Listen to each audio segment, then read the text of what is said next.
תראו חבר'ה, עכשיו אני בחולון, יש פה מתקפת סייבר על השלט חוצות, תראו מה משדרים פה, את כל הזוועות.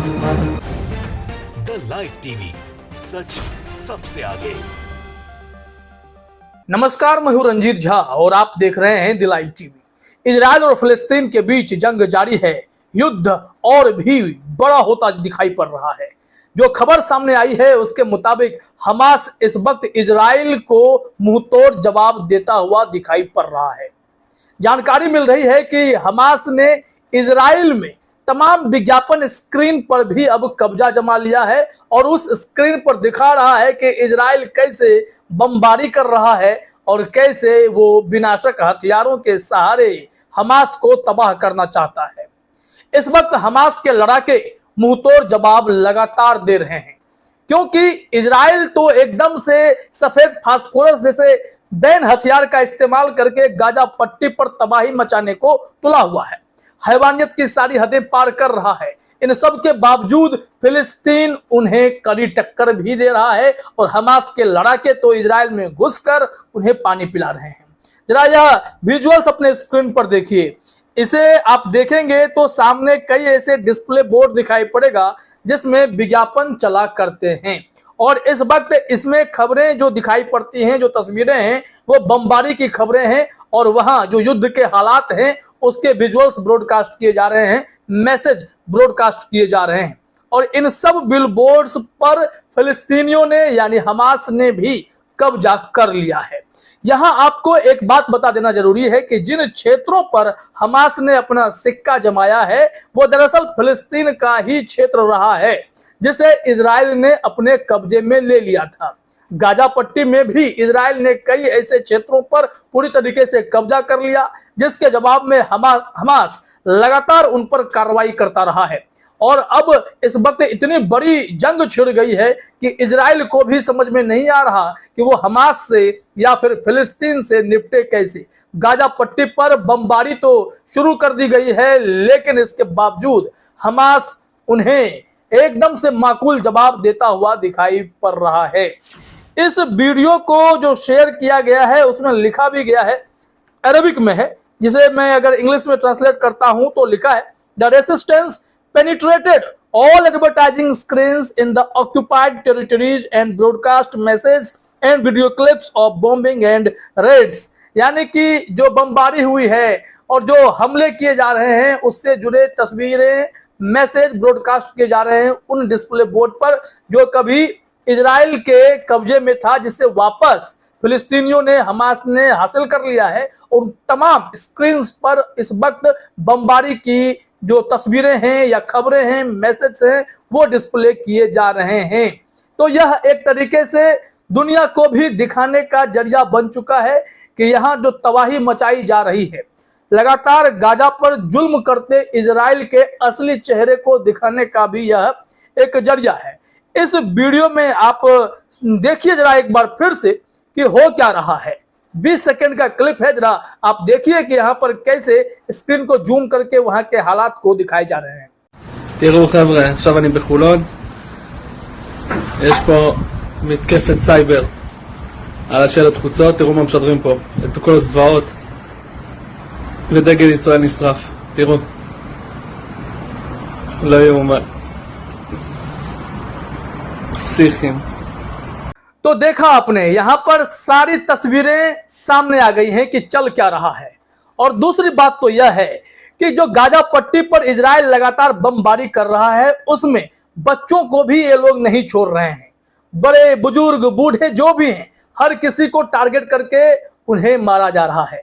Netanyahu ने तो एक रेड लाइन खींची है कि हम गाजा पट्टी को बर्बाद कर देंगे, लेकिन हमास के लड़ाके जो फ्रीडम फाइटर्स कहते हैं खुद को, वो सब जी जान लगाकर इजराइल पर टूट पड़े हैं और जितना हो सकता है वो पुरजोर कोशिश कर रहे हैं कि इजराइल को सबक सिखा दें। अब इस मामले में हम आपको एक और रिपोर्ट बताते हैं। जानकारी दी गई कि भारत में जो फिलिस्तीन के राजदूत हैं उनसे मीडिया ने बातचीत की है और उन्होंने बताया है कि अगर इजराइल फिलिस्तीन पर कब्जा नहीं किया होता, फिलिस्तीन की जमीनें नहीं कब्जाता, तो फिर ऐसी नौबत नहीं आती, न हमास खड़ा होता, न ऐसे विनाशक युद्ध की ओर दो देश आगे बढ़ रहे होते। जरा देखिए अपने स्क्रीन पर, यहां पर आज तक ने हेडलाइन में लिखा है, इजराइल ने हमारी जमीन पर कब्जा किया। अगर ऐसा नहीं होता तो बोले भारत में फिलिस्तीन के राजदूत। क्या कुछ कहा है जरा देखिए, यहां जानकारी दी गई है कि इजराइल और आतंकी संगठन हमास में जारी जंग के बीच भारत में फिलिस्तीनी राजदूत अदनान अबू अलहैजा ने इंडिया टुडे से खास बातचीत की। जो ये आतंकी शब्द है, इसका प्रयोग चूंकि अब अमेरिका और इजराइल जैसे देश हमास को आतंकी संगठन मानता है और भारत भी इसे आतंकी संगठन मानता है, तो मीडिया हमास को आतंकी संगठन करके ही संबोधित कर रहा है। लेकिन हमास खुद को फ्रीडम फाइटर कहता है, जो फ्री फिलिस्तीन की लड़ाई लड़ रहा है।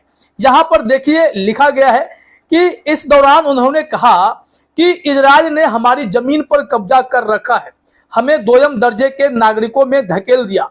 उन्होंने कहा कि अगर हमारी जमीन पर कब्जा न होता तो न हमास होता और न ही युद्ध होता और न ही कोई संघर्ष होता। यह बहुत ही बड़ी बात उन्होंने कही है, क्योंकि जो हमास है वो इसी बात के लिए लड़ रहा है कि इजराइल जबरदस्ती फिलिस्तीन के नागरिकों का नरसंहार करने पर तुला हुआ है। इजराइल ऐसे हमले करता है जिसमें फिलिस्तीन के लोग बेमौत मारे जाते हैं। इन्हीं सब को लेकर फिलिस्तीन की तरफ से हमास ने मोर्चा संभाल लिया और जबरदस्त हमला करके इजराइल को भी घुटने टेकने की स्थिति में लाकर खड़ा कर दिया है। यहां बताया जा रहा है कि अदनान अबू अलहैजा ने कहा है, इजराइल के कब्जे को खत्म किया जाना चाहिए। सबसे पहले इस कब्जे की आलोचना की जानी चाहिए। हमास आतंकियों द्वारा इजराइल में निर्दोषों की हत्या के सवाल पर उन्होंने कहा कि वे हमास द्वारा किसी भी नागरिक की हत्या की निंदा करते हैं। हालांकि उन्होंने पूछा कि क्या इजराइल फिलिस्तीनी नागरिकों की हत्या की निंदा करेगा।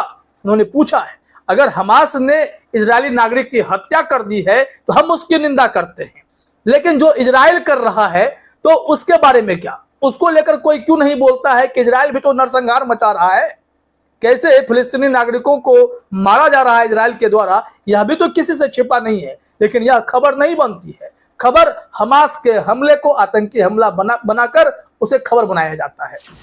यहाँ कहा भी गया है, आज तक ने लिखा है, अलहौजा ने कहा, मुझे लगता है कि गाजा में जो हो रहा है, इजराइल द्वारा की जा रही बमबारी में खून खराबा हो रहा है।